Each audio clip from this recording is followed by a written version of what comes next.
मेरे प्यारे भाइयों बहनों और बच्चों, आजकल हम लोग गीता का अध्ययन बहुत ही गहराई से कर रहे हैं और श्रीमद् भगवत गीता के एक एक श्लोक के अर्थ को समझने की कोशिश करते हैं।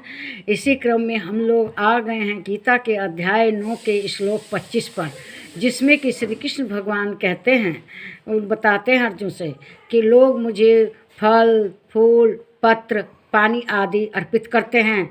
जो लोग प्रेम से अर्पित करते हैं मैं उनका यह सब अर्पण स्वीकार करता हूँ, प्रेम से स्वीकार करता हूँ। तो इस 25वें श्लोक में श्री कृष्ण भगवान कह रहे हैं कि यानि देवता देवानि पितृन्यान्ति पितृव्रता भूतानि यान्ति भूतेज्या यान्ति मद्दाजिनो अपि माम। कहते हैं कि देवताओं को पूजने वाले देवताओं को प्राप्त होते हैं, पितरों को पूजने वाले पितरों को प्राप्त होते हैं, भूतों को पूजने वाले भूतों को प्राप्त होते हैं और मेरा पूजन करने वाले भक्त मुझको ही प्राप्त होते हैं। इसलिए मेरे भक्तों का पुनर्जन्म नहीं होता, अर्थात उनके भक्त उनमें ही मिल जाते हैं और वे मोक्ष को प्राप्त होते हैं। यह श्री कृष्ण भगवान अर्जुन को समझा रहे हैं।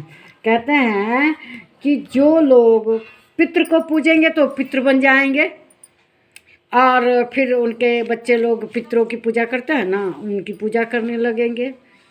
और जो देवताओं को पूजते हैं वे देवता बन जाते हैं और जो भूतों को पूजते हैं वे भूत बन जाते हैं। वो कैसे? जैसे भूत कौन है? जो बीत गए, उन लोगों को पूजते हैं तो वे भी भूत ही बन जाते हैं। पिछले मतलब उनका आगे लोग जैसे कोई बाबा ब्रह्म वगैरह उनको पूजते हैं तो ये क्या है? सब भूत ही ना हैं पीछे के। तो इस तरह से कृष्ण भगवान कहते हैं कि जो मुझको पूजता है वह मुझ में ही विलीन हो जाता है, वह कृष्ण भगवान के द्वारा मोक्ष का अधिकारी होता है। वह इस पृथ्वी पर आवागमन के चक्कर से छूट जाता है, वह पुनर्जन्म नहीं लेता। वह न भूत बनता न पितृ बनता, वो क्या बनता है? वह सीधे भगवान के धाम को चला जाता है और मोक्ष को प्राप्त होता है। हमारे मन के अंदर जो विचार हमारे अंदर हैं, हम उन्हीं के अनुसार पूजा करते हैं। वे हमारे संस्कार और कर्म वैसे ही होते हैं जैसे हमारे मन में विचार आते हैं। और हमारे जो मन में आता है कि हम धन एकत्र करें तो हम क्या करेंगे? कुबेर की पूजा करेंगे, दिन रात उन्हीं में लगे रहेंगे, धन इकट्ठा करने में। धन तो कुबेर की पूजा करके क्या बनेंगे? हम कुबेर बन जाएंगे, धन के मालिक बन जाएंगे, अपार धन को प्राप्त करेंगे। और ऐसे ही जो कुबेर को पूजते हैं वे वैसा व्यवसाय उनका बहुत ज़्यादा बढ़ जाता है, बहुत ज़्यादा पैसा हो जाता है, वे कुबेरपति खुद ही बन जाते हैं। अब मान लीजिए कोई कुत्ते को से बहुत प्रेम करता है और मरते समय उसके मन में कुत्ते का ही विचार आ रहा है तो क्या करेगा? अगला जन्म में कुत्ता बन जाएगा और उसी घर में वह जन्म लेगा।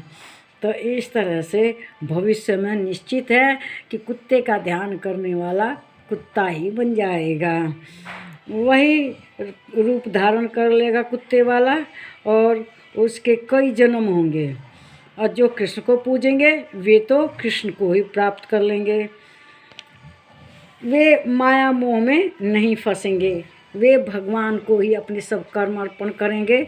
उनके कर्म यज्ञ के समान होंगे और यज्ञ के समान कर्म होने से क्या होगा? वह श्री कृष्ण को प्राप्त करेंगे। वे परोपकार में, संसार के जन कल्याण में, मान लो उनके पास धन है तो फैक्ट्री लगा देंगे, उसमें सैकड़ों लोगों को काम देंगे तो ये जन कल्याण हुआ ना, ये यज्ञ की तरह काम हुआ ना। तो वे लोग कृष्ण को प्राप्त होते हैं क्योंकि उन्होंने जग कल्याण किया, परोपकार का काम किया, बहुत से लोगों को रोजगार रोजी रोटी दी।